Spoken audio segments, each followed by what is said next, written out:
Now, in before they pick Belcher as their next map, am I right? But guys, here we are. It is in fact Whirlwind, and we're on Game 3 in this best of 5. It's currently tied up 1-1. It's funny here in the top right corner of the map, representing CMStorm, it is Polt, the Red Terran.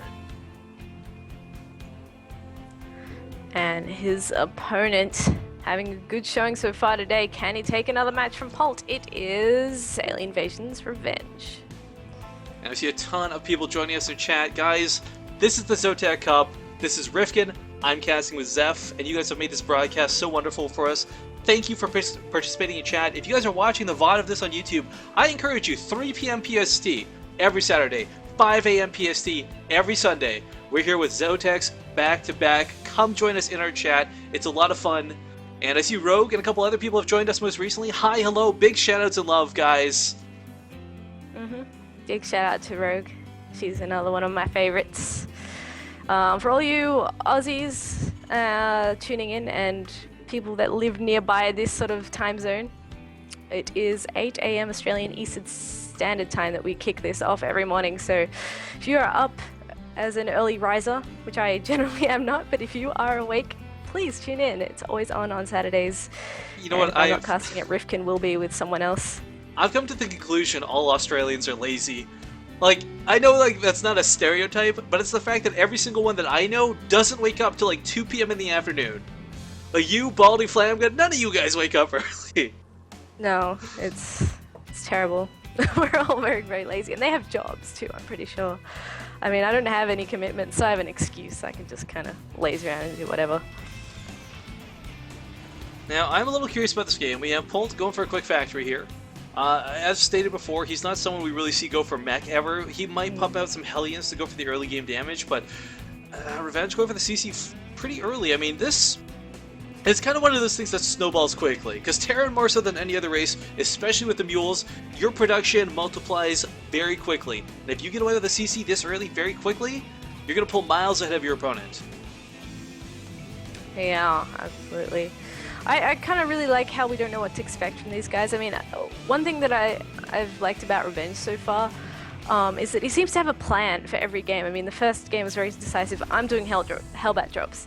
And then for Neoplanet S, he has Banshees. So I'm really wondering, what does he have for this map? What is his go-to build? Because he seems to really know exactly what he wants on each map. And that can be a really good thing, especially when you're up against someone as scary as Polt, because you know, it's something you've practiced, you're familiar with. Hopefully you know all the branches of your build, and it'll give you the best chance possible to take someone of his caliber out.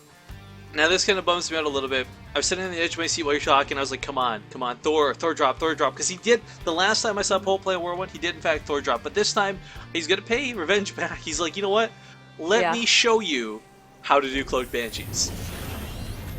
This is gonna be cool. Alright, let's see how this works out. Polt switching it up once again. But you know what? I don't think this is gonna... Like, Polt's gonna do a lot of damage with this. Like, well, sorry, I should rephrase. If Polt does a lot of damage with this, the early CC is gonna allow Revenge to make up any mistakes. Like, you know, throwing SCVs away, Marines, what have you. But Revenge doesn't have any clue this is coming. The big thing for Polt, of course, was he scouted very early, and that's why he was able to shut down the Cloaked Banshees. Yeah. I mean, Polt, the Banshee opening was so popular for so long in TVT, and I'm glad to see that it's still a cool option for people to use. And part of the reason it was so strong is because it allows you to do a number of things. You know, you can pick off SCVs and go for economical damage, which really works well in this sort of situation where Revenge has 2 bases and they're both pretty much naked. I mean, it doesn't really have any units that shoot up except for 2 Marines. And alternatively, like... Ooh. He just missed the Banshee with that scam, but he sees the tech lab. He's got to know what's going on. Revenge is a smart guy. There's no way he doesn't know what's coming. And we immediately have the engineering bay thrown down. So a really nice reaction there. Yeah, that prevented things from being a lot worse than they were going to be. So nice scan timing. He will be aware of this, and the first Banshee is halfway across the map. He should definitely pick up some kills. I mean, I don't think... Are there any scans available right now? No, there's not. So he's going to have to wait till turrets get up. And of course, Polt can always try and pick up the SCVs that are building those turrets. You know, even if the turrets go up, what about the supply depot is actually in a very vulnerable position. So losing 2 supply depots very early on can be, quite frankly, devastating. But oh my god, Indeed. Polt is not going to let this turret go up, Zeph. He is not. It will eventually come up, but he's Oh, he's killing gotta so pull many back. SCVs in the process. Yeah, 8 SCVs killed so far. The Widowmine does go down. Polt, oh, gonna get scanned, but he jukes right past it, and he's gonna get past his other scan as well. But the turret Away is up. from another Widowmine and the Viking. That's gonna be super annoying for Revenge. Now, Polt's already done a ton of damage, especially in surviving that scan, enough to pay for this Banshee, quite frankly. A Raven coming out of Revenge, what a smart choice. Players don't do this enough. You can't afford to burn these scans, even with 3 CCs up as early as he has them. Plus the fact he can always throw out a Seeker Missile, some missile turret, or auto turrets, I should say. I mean, it's so intelligent to get this out specifically. Oh no, and he runs out of Cloak with the first Banshee. But let's consider, he killed 11 workers. Yeah. But, and a couple of Marines and a Widowmine. But Revenge is still ahead, and that was the advantage of going CC first. However, the follow-up from Polt, he's got a tank, he's got Marines, and Revenge has a bunker, some Widowmines. If Polt's not paying attention, he might actually die to the Widowmines, but he's got the one Widowmine forward to eat the Widowmine. I mean, this is like cannibalism, but oh, actually hangs the left or hangs the right real quick. Revenge has actually no idea about any of these units, so could have been a nice push, but I think with the Widowmine, he might have just seen the silhouette of the Widowmine come up, and he's like, he's going to see this, it's not really going to work, I'm going to pull back and just continue macroing, and he's got that third CC finishing up just now as well. Oh, the Banshee in range, but of course Banshees cannot be one-shot. Widowmines only do, what is it, 135? 125, there we go, because look at math. Whatever it is, they don't do enough to kill Medevacs, they don't do enough to kill Banshees one hit, but now it's so low, the Vikings just need to sneeze at it. Yeah. And it is going to be mech once again from Revenge as this Banshee gets taken out. How do you feel about mech on a map as big as Whirlwind?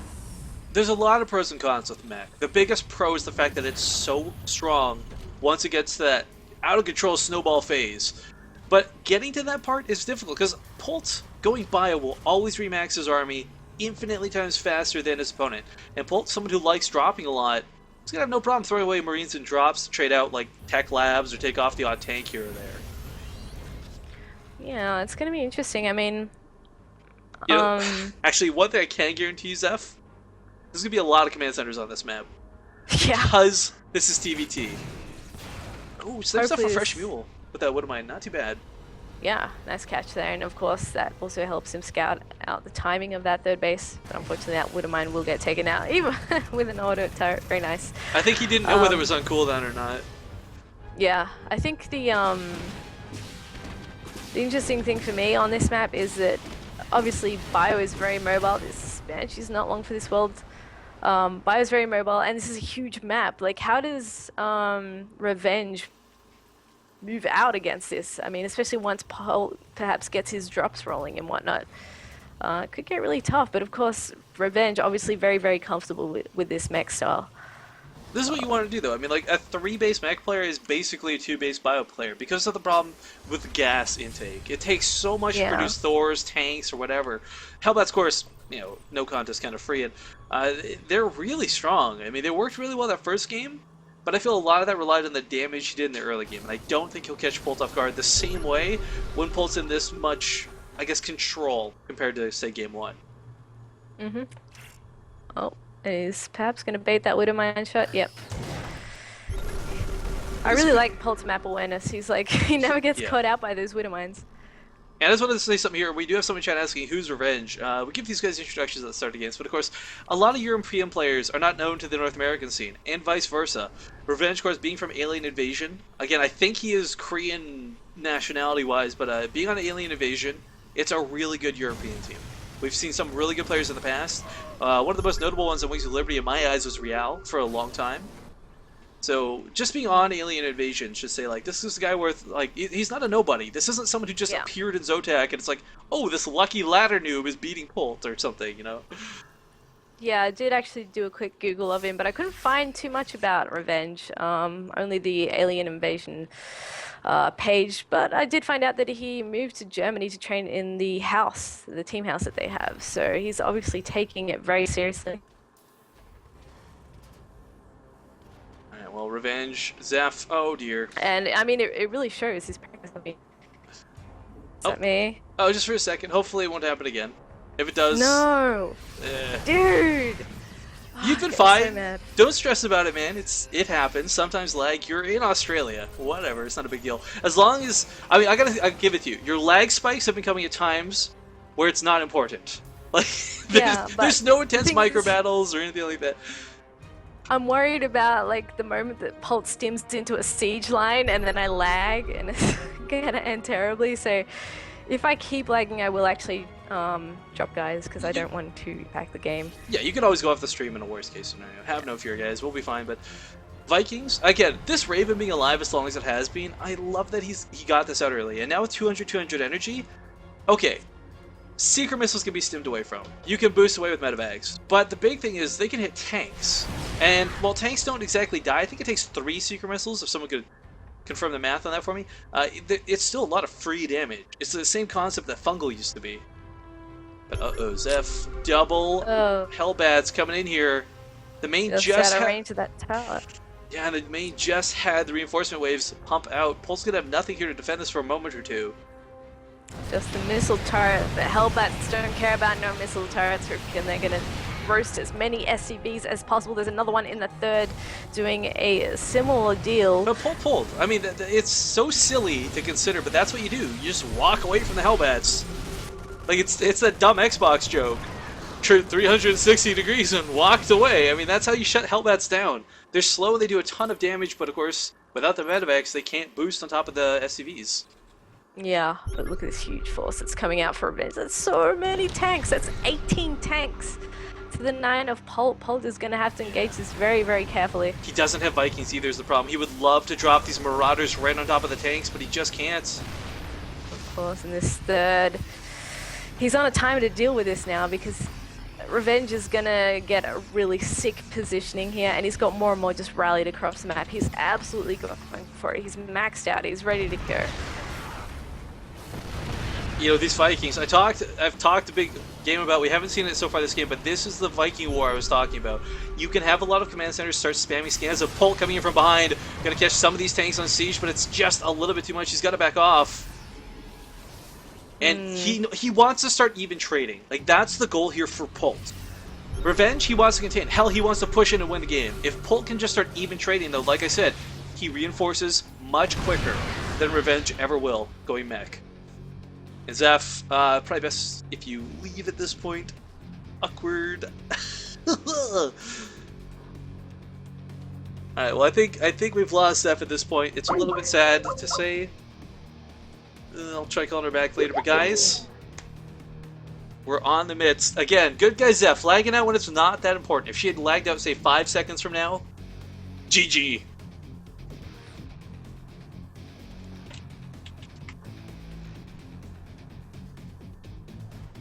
But yeah, she's gone, so if she comes back, she can try and help me dual cast from the stream, but if not, I think we're getting close to that point where it's either going to be a 40-minute contain or the game's going to be over in a couple of engagements. So I'm not too concerned about this.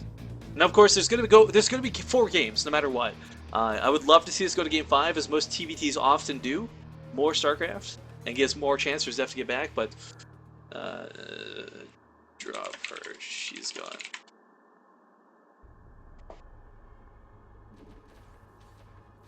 Alright, well, Zeph, you will be missed. We'll remember you forever and always in our hearts. But Polt coming around here for a bit of a sweep now. And he's actually going to find a lot of these tanks not guarded. If he drops right on top of these tanks, he'll kill every single one of them. Revenge is not in position, but Polt doesn't know this is the big problem. This is... Oh, the bush is really going to hurt. Oh, he's going to take some fire and turn around, but it's a little bit too late. No spread on these Marauders. He loses everything.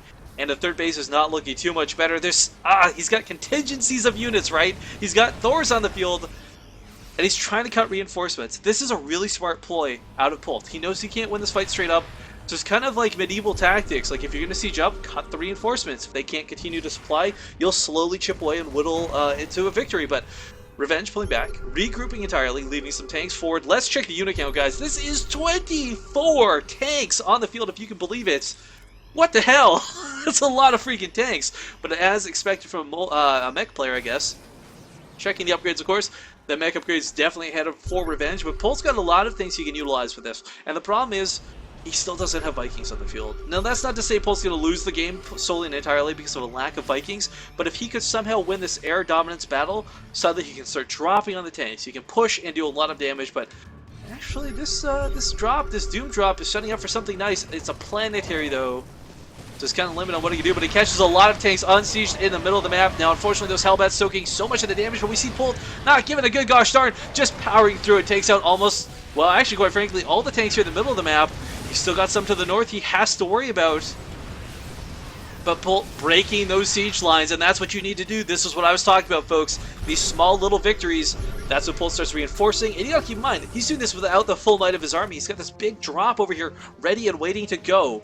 So, I mean, Polt is actually, with about, I'd say, 3/4 army strength, pushing back Revenge. Now, Polt's gonna not come in for a flank. Looks like he just wants to rejoin his forces, head down south, as he confirms another base coming up here. One Marine chipping away at it slowly but surely.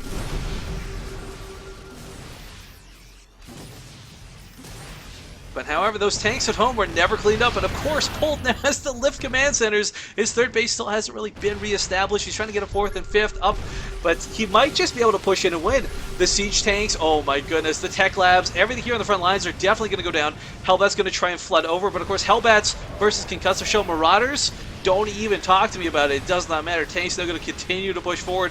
Once again, we got this Raven. It can't quite do much. It dropped point defense drones earlier instead of secret missiles, so the damage on it not be utilized. Auto turrets would be a great thing to drop here too. Auto turrets, for those who don't know, have incredibly high priority targeting. But Polt's going to actually slowly kill this. This planetary might start burning by the time it completes, but his army on the front lines has been abolished at this point. He is going to finally drop on top of Revenge, clean up these tanks. And both players have wiped the slate clean. We're going to have this sort of reset, this soft reset, if you will, as Revenge can't push with what he has. He's got almost no tanks on the field. And this planetary, as I said, is burning. It's got to drop a mule or something to repair it. You can't really afford to lose that. That's a huge investment at this point in the game. Especially when you're a mech player, donating gas to a planetary that you don't even use, it just sucks. But Polt, alright, he's finding himself in a rough spot because, well, like I said earlier, the production is the strongest thing he has going for him, but he doesn't have the economy to just mass produce. He's had to spend a lot of that cleaning up the tanks, getting his other bases established. And again, these three Vikings are just their presence alone backing Polt off. He can't and won't drop. And it looks like, okay, that did get repaired. Actually, okay, it is getting repaired. Sorry, a single SCV here off to the side.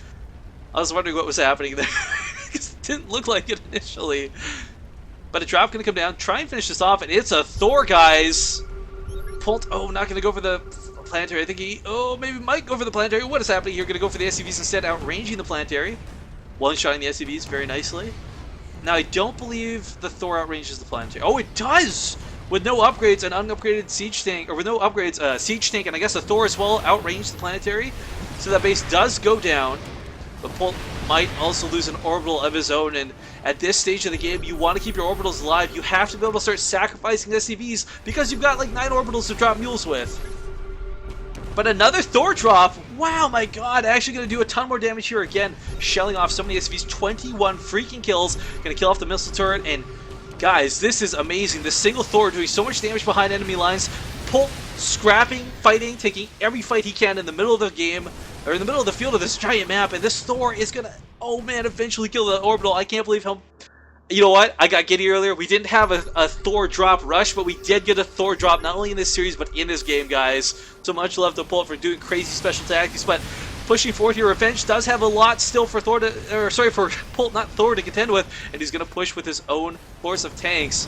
Now, this is the irony here. If Polt had like a couple Vikings and one Banshee, because we talked about Banshees early on, he'd shut this push down. But unfortunately, he's forced to kind of sit here, wait till the tanks in siege, and find an opportune moment to move in. Meanwhile, Hellbats, no, not even Hellbats, sorry, tanks are going to move into this 4th base location.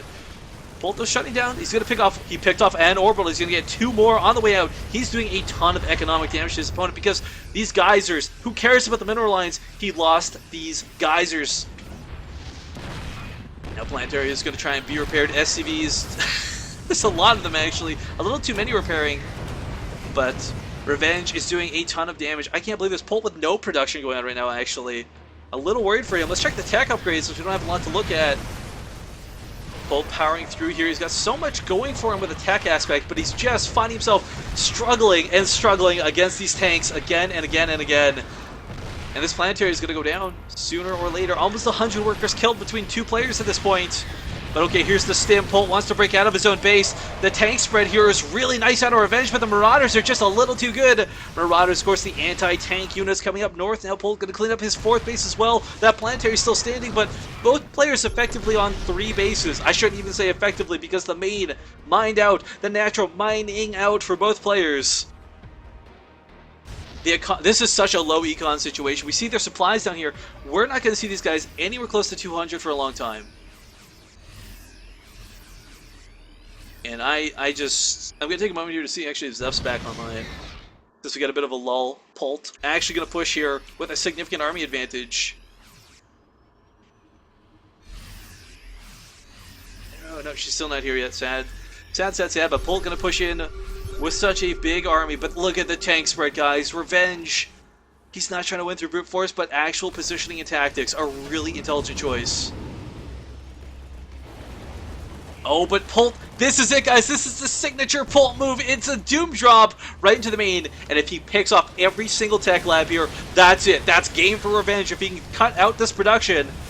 Now Revenge is going to turn around with his tanks. But of course, this choke is going to work against him. He has to funnel everything in here bit by bit. And Polt is going to pick off not only supply depots, but he's got a couple here that have supply dropped on them.